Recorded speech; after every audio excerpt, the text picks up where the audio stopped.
हम ये बात जाने ना जाने, लेकिन हर एक मनुष्य के जीवन में परमेश्वर की योजनाएं हैं। कुछ शर्तें हैं, जिन शर्तों को हम मानते हैं ना, तो परमेश्वर हमारे जीवन में अनुग्रह, आशीष और बरकत को ऐसा उंडेलता है कि अन्य जातियाँ लोग खड़े होकर देखते हैं कि सच में ये परमेश्वर के लोग हैं।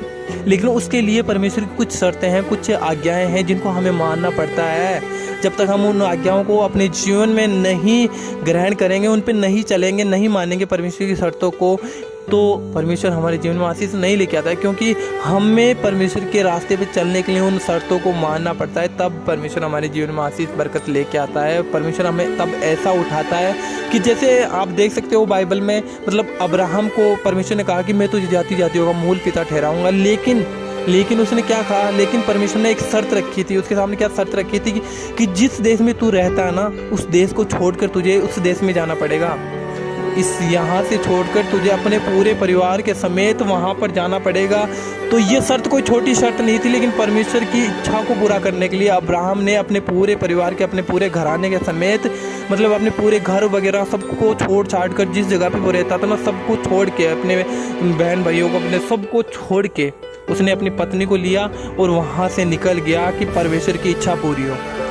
क्योंकि परमेश्वर ने कहा था कि तू अगर मेरी इच्छा को पूरी करेगा, मेरे नियम पे, मेरी शर्तों को मानेगा, तो मैं तुझे जाति जातियों मूल पिता ठहराऊंगा। तो वहाँ से अब्राहम निकल पड़ा था। परमेश्वर की इच्छा, उसकी शर्त परमेश्वर ने मानी थी। और आज हम बाइबल में पढ़ सकते हैं कि अब्राहम आज जाति जातियों का मूल पिता है। वो हमारा भी मूल पिता कहलाता है, वो हमारा मूल पिता कहलाता है, क्योंकि उसने परमेश्वर की शर्त को माना था। उसने अपना देश छोड़ा था, अपना परिवार छोड़ा था परमेश्वर के लिए, और वो निकल पड़ा था परमेश्वर की इच्छा को पूरा करने के लिए। ऐसा ही हम देख सकते हैं एलिया नबी को देख सकते हैं, क्योंकि परमेश्वर का इतना अभिषिक्त दास था, वो इतना अभिषिक्त दास था कि वो मुर्दों को भी जिंदा कर दिया करता था। उसकी प्रार्थना में इतनी सामर्थ्य थी कि वो जब पुकारता कि आसमान से आग उतरे, तो आग भी उतर जाती थी। वो जैसा बोलता था, उसकी जुबान के द्वारा वैसा हो जाता था। उसने कहा था कि उस राज्य को जाकर, एक देश में, मतलब वो राजा बहुत घमंडी था, वो ऐसा राजा था कि परमेश्वर ने उसे आज्ञा दी कि जाओ, वहाँ पर जाओ और उसे कहे कि जब तक मैं ना कहूँ, यहोवा ने यो कहा कि जब तक मैं अपने मुँह से ना कहूँ, तेरे देश में 3.5 साल तक बारिश ना होगी, मतलब तेरे देश में बारिश ना होगी। तो उस राजा ने उसकी बात नहीं मानी। वो कहता किसी मनुष्य के कहने से क्या बारिश नहीं होगी, परमेश्वर चाहेगा तो होगी। लेकिन उसे ये पता नहीं था कि वो परमेश्वर का अभिषिक्त दास है। लेकिन जब वो एलिया वहाँ से निकल गया, तो उसने, परमेश्वर ने एक आज्ञा दी कि तू जाकर उसी यरदन के उस नाले के पास में, उस नाले के पास तू रह, और वहाँ पर उस नाले का पानी पीना, और वहाँ मैं कौवों के द्वारा तेरा पेट भरूंगा। तो क्या एलिया ने उसकी शर्त नहीं मानी थी? वो वहाँ पे गया और वहाँ पे रहा था।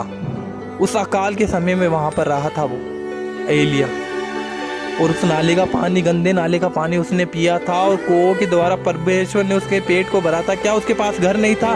क्या उसके पास सब कुछ था? उसके पास सब कुछ था एलिया के पास, लेकिन वो परमेश्वर की इच्छाओं पे चलने वाला इंसान था। कि अगर हमारे जीवन में सब कुछ होने के बावजूद भी हम परमेश्वर की इच्छाओं को मूल स्थान देते हैं हमारे जीवन में, तो परमेश्वर क्या बरकत नहीं लाएगा हमारे जीवन में, आशीष नहीं लाएगा। और उसके बाद आप देख सकते हो कि जब एलिया वहाँ पर गया उस देश में, उसका राजा उसे बुलाया, तब उसने जाकर वहाँ पर बोला, तब जाके बारिश हुई थी। और आज हम पढ़ सकते हैं एलिया ऐसा बड़ा अभिषिक्त दास था, क्योंकि एलिया ने भी परमेश्वर की शर्तों को माना था। ऐसे ही हम देख सकते हैं योना ने भी परमेश्वर की शर्तों को ग्रहण किया था। भले वो एक बार भाग गया था परमेश्वर की शर्त को, क्योंकि परमेश्वर की शर्तें कुछ मतलब कठिन होती हैं, लेकिन परमेश्वर ने कहा था कि इन शर्तों को जब तू मानेगा तो मेरा आत्मा तुझ में होकर चलेगा, तुझे कुछ घटी ना होगी। तो वो जैसे ही परमेश्वर ने उसे कहा कि तू नीनवे जा और वहाँ पर प्रचार करके लोग अपना मन फेराएं, वरना मैं नीनवे को नाश करूँगा। लेकिन वो वहाँ से, उसे पता था नीनवे में अगर मैं चला गया तो वहाँ पर वैसे ही मुझे मार डालेंगे। योना डरता था इस बात से, लेकिन वो क्या किया, उसने परमेश्वर की इच्छा को मतलब नहीं माना, एक बार नहीं माना, और वो तरसीस को निकल पड़ा। जब वो तरसीस को जा रहा था तो पानी में मतलब फिर तूफान उठा समुद्र की जहाज में। उन समुद्री लोगों ने भी उनकी जहाज की मतलब कष्ट झेलना पड़ा इसी वजह से। और उसने कहा कि ये सारा क्लेश मेरी वजह से है, तो मुझे उठाकर समुद्र में डाल दो। तो तो उसे उठाकर समुद्र में डाल दिया गया था और मछली के पेट में वो 3 दिन तक रहा था, मर चुका था और मछली के पेट में वहाँ पर वो प्रार्थना कर रहा था परमेश्वर से। और फिर वो वहाँ पे फिर परमेश्वर ने उस मछली को आज्ञा दी कि उसे समुद्र के तट पे उगले, और उसने समुद्र के तट पे उसे उगल दिया और वहाँ से उसने प्रार्थना की और वो फिर से परमेश्वर की ओर मुड़ा और उसने मन फिराया कि मैं परमेश्वर की इच्छाओं को तुझ नहीं जान सकता। तो उसने कहा कि क्या परमेश्वर मुझे अपनी इच्छा बताएगा, क्या अपनी शर्त बताएगा मेरे जीवन में आशीष के लिए, क्योंकि वो परमेश्वर का अभिषिक्त दास था, वो भी दास था परमेश्वर का ऐसा बड़ा। वो पवित्रताई में रहने वाले लोग थे, वो परमेश्वर के बातों को मानने वाले लोग थे।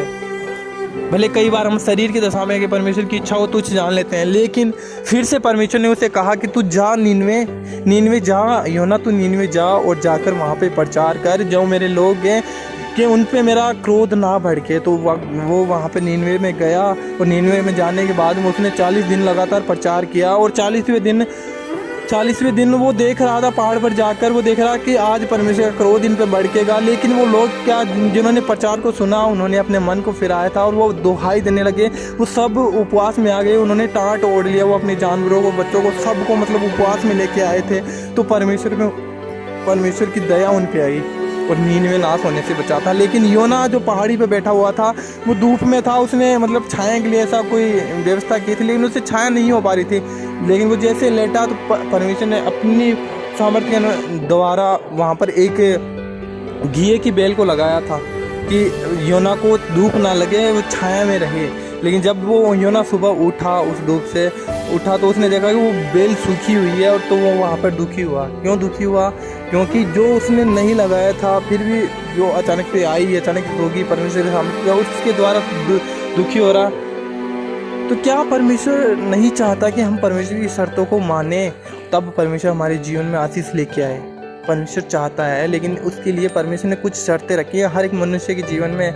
लेकिन अगर आज हमें पता है कि हम परमेश्वर की इच्छा को पूरी करने के लिए अगर दुनिया के विरोध में भी जाएं, तो हमें जाना चाहिए, क्योंकि दुनिया ना तो हमारी है और ना कभी रहेगी। क्योंकि दुनिया में हम थोड़े समय के लिए यहाँ पर आए हैं, लेकिन हमें अंत में उसी परमेश्वर के पास जाना पड़ेगा, जिसकी आज इच्छाओं को हम ठुकरा कर, उसकी शर्तों को ठुकरा कर अगर हम जीवन में इस धरती पर जीवन पाने की कोशिश करते हैं, तो वो हमारे लिए व्यर्थ है। क्योंकि सच्चा जीवन परमेश्वर है, परमेश्वर के पास ही हमारा जीवन है। तो इतने बड़े बड़े दासों ने, बहुत बड़े बड़े और भी दास थे परमेश्वर के, बाइबल बताती है, उन्होंने भी मतलब क्या कुछ नहीं सहा, परमेश्वर की शर्तों को सहा था उन्होंने, तब जाके आज बाइबल में उनका नाम है, आज पढ़ा जाता है। आज लगभग इतने समय से, आज 2000-2500 साल के बाद भी मतलब बाइबल में आज भी वो लोग जिंदा हैं। क्यों हैं? क्योंकि वो परमेश्वर के अभिषिक्त दास थे, उन्होंने परमेश्वर की शर्तों को तुच्छ ना जाना था। वो अपने जीवन को मूल आधार नहीं मानते थे, वो अपनी परमेश्वर की इच्छाओं को मुख्य मानते थे। इसलिए परमेश्वर हमें देना चाहता है, लेकिन उसकी कुछ शर्त हैं।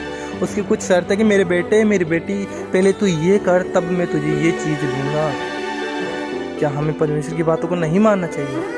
मानना चाहिए। अगर हम परमेश्वर की शर्तों को मानेंगे, उसकी इच्छाओं को मानेंगे, तो हो नहीं सकता कि शैतान हमारी आशीष को चुरा ले। नहीं चुरा पाएगा, बिल्कुल भी नहीं चुरा पाएगा। लेकिन इसके लिए हमें परमेश्वर की इच्छाओं को जानना है, उसकी आज्ञाओं को मानना है, उनकी शर्तों को मानना है। परमेश्वर अगर कहे कि तू मेरे लिए ये कर, तो मैं तेरे लिए ये करूँगा, तो हमें निसंकोच अपने मतलब विचार में इन बातों को रख लेना चाहिए कि मैं परमेश्वर की इच्छा को पूरा करूँगा, कैसे भी करूँ मैं करूँगा। भले हम नहीं कर पा रहे हैं, लेकिन फिर भी हम ये इच्छा रखते हैं कि हम परमेश्वर की इच्छाओं को पूरा करेंगे। तब परमेश्वर का आत्मा हमारे अंदर होकर हमारा साथ देता है और हम उन चीज़ों को अचीव कर पाते हैं। क्योंकि परमेश्वर जानता है कि ये पूरा करना चाहता है, मेरी इच्छाओं पूरा करना चाहता है, लेकिन ये इस योग्य ना है। लेकिन परमेश्वर का आत्मा जब किसी मनुष्य पर उतरता है ना, तो वो ऐसे अचंभित कामों को करता है कि हम सोच भी नहीं पाते कि ये काम नहीं होने वाला था, फिर भी हो गया।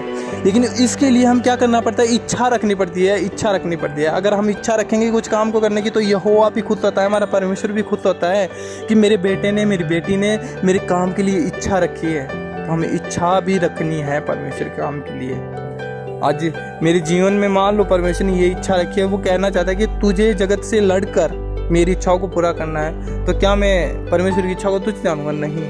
उसने कहा कि मैं जगत में से तुझे छुड़ाऊंगा, तुझे बचाऊंगा, तुझे कोई घटी ना होने पाएगी, क्योंकि मेरे स्वर्गदूत तेरी हमेशा अगुवाई करेंगे। तुझे वो हर एक मुसीबत से हाथों हाथ उठा लेंगे, हर एक संकट से उठा लेंगे। तो मुझे किस चीज़ की घटी है? क्योंकि यहोवा मेरी ओर है। मुझे किस चीज़ की घटी है? क्योंकि यहोवा मेरा बल है। तो आज हम कुछ परमेश्वर से चाहते हैं कि परमेश्वर हमारे जीवन में आशीष लेके आए, बरकत लेके आए, ये करे वो करे हमारे लिए। हम अभिषिक्त दास बने परमेश्वर के। इसके लिए परमेश्वर की इच्छाओं को जानना है, उसकी शर्तों को मानना है कि परमेश्वर तू क्या चाहता है हमारे जीवन में, तब तेरी आशीष हमारे जीवन में आए। क्योंकि कुछ ऐसी शर्तें हैं परमेश्वर जिन्हें हमें मानना पड़ता है।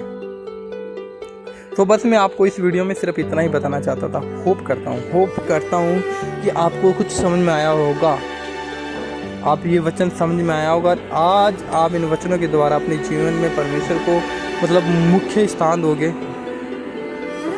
सो गॉड ब्लेस यू। मिलते हैं अगली वीडियो में, तब तक के लिए जय मसीह की।